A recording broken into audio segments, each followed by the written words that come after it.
साथियों, क्रांतिकारी नमो बुद्धाय, जय भीम। आप देख रहे हैं न्यूज़ बीएसपी इंडिया। मैं हूं एसके नीरज। साथियों, बात करते हैं आंध्र प्रदेश की। आंध्र प्रदेश में कुप्पम मंडल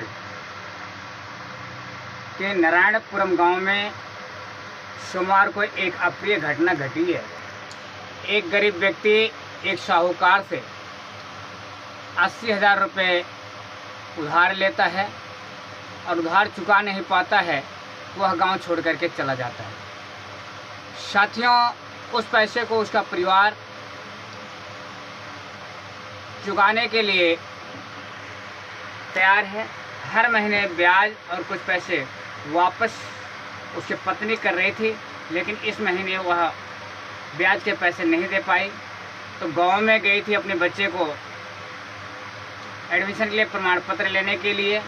तो जो साहूकार था जिसने पैसे दिया हुआ था, उसके घर की महिलाओं ने उस गरीब महिला को पेड़ में बांध करके बुरी तरह से पीटा। और ये पीटा ही नहीं, बल्कि उस मासूम बच्चे के सामने उसके ऊपर थूका भी, उसके चेहरे पर थूका भी। साथियों, मैं मोदी जी से पूछना चाहता हूँ कि क्या आप जो 2 करोड़ रोजगार प्रतिवर्ष दे रहे थे, ये उसका नतीजा है? क्या आप जो सबको समान कर रहे थे, ये उसका नतीजा है? क्या यही रामराज है? क्या रामराज में ऐसे ही होता था जैसे आज हो रहा है? क्योंकि अब तो रामराज वाली सरकार है, इसमें तो सबको अमन चैन से रहना चाहिए। साथियों, अगर ऐसा रामराज में होता है तो हमें ऐसे रामराज की ज़रूरत नहीं है, जहाँ पर एक गरीब के साथ में इतना बड़ा अन्याय होता हो, उसके बच्चे के सामने उसके मुँह पर थूका जाता हो, उसे पेड़ में एक मासूम के सामने उसकी माँ को पेड़ में बांध करके पिटाई अगर की जाती है। साथियों, इससे बुरा भारत कभी हो नहीं सकता। हम विश्व गुरु की तरफ बढ़ रहे हैं, ऐसे ही हमारा देश विश्व गुरु बनेगा, जहाँ पर एक गरीब महिला को पेड़ में बांध करके पीटा जाए, उसके मुँह पे थूका जाए। लानत है आंध्र प्रदेश के सीएम की कि आपके राज्य में ऐसा हो रहा है, और लानत है देश के प्रधानमंत्री की कि आपके देश में ऐसा हो रहा है। साथियों, जब आप एक परिवार को रोजगार नहीं दे सकते जिससे उसके बच्चों का भरण पोषण हो सके, एक परिवार को नौकरी नहीं दे सकते जिससे उसके बच्चों का भरण पोषण हो सके, तो आप क्या कर सकते हैं?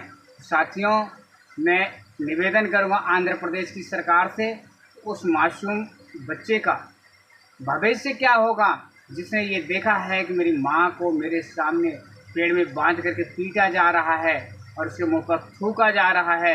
साथियों, ऐसे बच्चे आगे चल करके अगर बदला लेने की नीयत उनके अंदर पनपी तो बदमाश नहीं होंगे तो क्या होंगे? इसका मतलब है कि तुम गरीबों को पहले ऐसे मारते हो मजबूर करके, और फिर वैसे मारते हो जब वो मजबूर बच्चा कभी अपना बदला लेने को सोचेगा।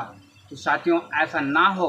मैं सरकार से निवेदन करूंगा कि जिसके पास मजबूरी हो उसका सरकार समुचित ध्यान रखे, जिससे कि उसका परिवार बिगड़ने ना पाए, अन्यथा इसकी पूरी जिम्मेदारी सरकार की होगी। साथियों, किसी अमीर व्यक्ति के पास अगर पैसे नहीं है, वह कर्ज ले लेता है तो कर्ज सरकार चुकाती है, लेकिन गरीब व्यक्ति कर्ज ले लेता है तो उसका कर्ज सरकार नहीं चुकाती, बल्कि उसके बदले में उसकी बुरी तरह से पिटाई होती है, उसका तिरस्कार होता है। साथियों, उनकी बहन बेटियों के साथ में अन्याय अत्याचार होता है, जैसे आंध्र प्रदेश में घटी है। मैं आंध्र प्रदेश सरकार को चेतावनी देता हूं कि अगर आपने ऐसा नहीं किया तो पूरे देश में आपके खिलाफ में आंदोलन होगा। और प्रधानमंत्री जी, आप भी इस बात को संज्ञान में लें, अन्यथा ये सोच लें कि आपकी तो इस बार सरकार बन गई है और गरीबों पे ऐसे अगर दमन हुआ, अत्याचार हुआ, तो दोबारा आपको प्रधानमंत्री के रूप में शक्ल दिखाने को नहीं मिलेगा, और न ही भारतीय जनता पार्टी की किसी राज्य में सरकार बनेगी। क्योंकि हम बाबा साहब को मानने वाले हैं, भारत का संविधान जो है उससे मानने वाले हैं। तो ये सोच लीजिए कि अगर हम सरकार बना सकते हैं तो सरकार बिगाड़ भी सकते हैं।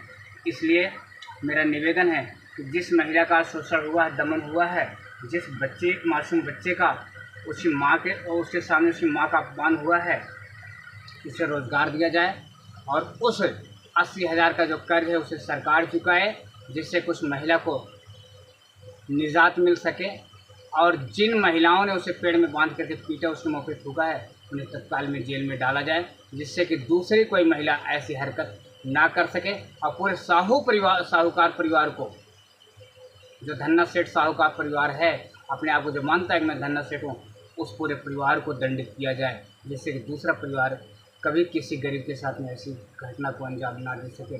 साथियों, इस वीडियो को ज़्यादा से ज़्यादा लाइक, शेयर और सब्सक्राइब करें और कमेंट बॉक्स में अपनी राय जरूर दें। सभी को क्रांति नमो, जय हिंद, जय भारत, जय सिंह।